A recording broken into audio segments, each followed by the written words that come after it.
ഇന്നൊരു ചക്കച്ചെമ്മീൻ ഉണ്ടാക്കാൻ പോവുകയാണേ. ഈ ചക്കച്ചെമ്മീൻ എന്തൊക്കെയാണ് വേണ്ടിയെന്ന് ഞാനിപ്പോൾ പറയാമേ. ഇതിന് ചക്കച്ചെമ്മീൻ ആവശ്യമുള്ളത് 1/2 കിലോ ചെമ്മീൻ, ലേശം ഇഞ്ചി, വെളുത്തുള്ളി, ചെറിയ ഉള്ളി, ഒരു സവാള അരിഞ്ഞത്, ഒരു തക്കാളി, ലേശം മല്ലിയില, കറിവേപ്പില, 1 സ്പൂൺ കുരുമുളക് പൊടി, 1 സ്പൂൺ ഇറച്ചി മസാല, 1 സ്പൂൺ മുളക് പൊടി, 1 സ്പൂൺ മല്ലിപ്പൊടി, ഒരു 1/2 സ്പൂൺ മഞ്ഞൾ, ആവശ്യത്തിന് ഉപ്പ്. പിന്നെ നമുക്ക് വേണ്ടത് ചക്ക ചെറുതായിട്ട് അരിഞ്ഞ് ഒന്ന് ആവി കയറ്റിയതാണ്. ഇതിനകത്ത് വേറെ ഒന്നും ചേർത്തതല്ല. ഓക്കെ.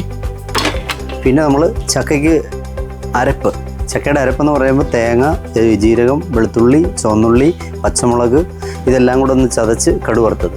ആ ഉള്ളി അടുപ്പത്ത് വയ്ക്കാൻ പോവാണേ. ഓക്കെ. ഉള്ളി അടുപ്പത്ത് വെച്ചു. നമ്മൾ കുറച്ച് വെളിച്ചെണ്ണ ഒഴിക്കുക,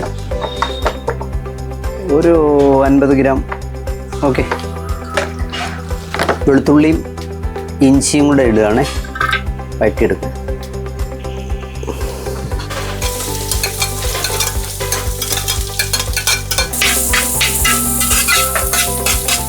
ഇനിയുള്ള തക്കാളിയും മല്ലിയിലയും കറിവേപ്പിലയും കൂടെ ഇടുകയാണേ.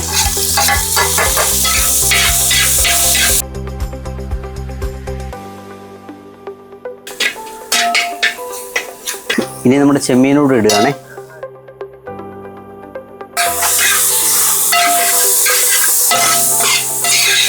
ഒരു കപ്പ് വെള്ളം കൂടെ ചേർത്ത് ഇത് വേവാൻ അനുവദിക്കുക.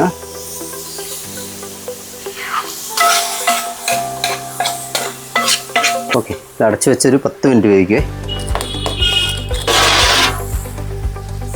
നമ്മുടെ റോസ്റ്റ് വെള്ളം പറ്റി. നമ്മളിനി ചക്കയും കൂടി ഇതിനകത്ത് ഇടുകയാണ്. ഈ ചക്കയുടെ അരപ്പൂടി ഇടുകയാണേ.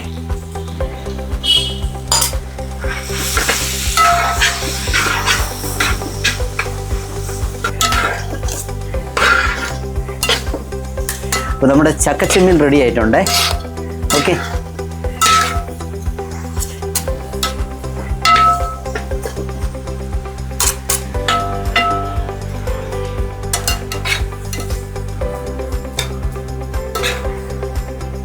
അപ്പോൾ നമ്മുടെ ചക്കച്ചെമ്മീൻ ഞാൻ കഴിക്കുകയാണേ.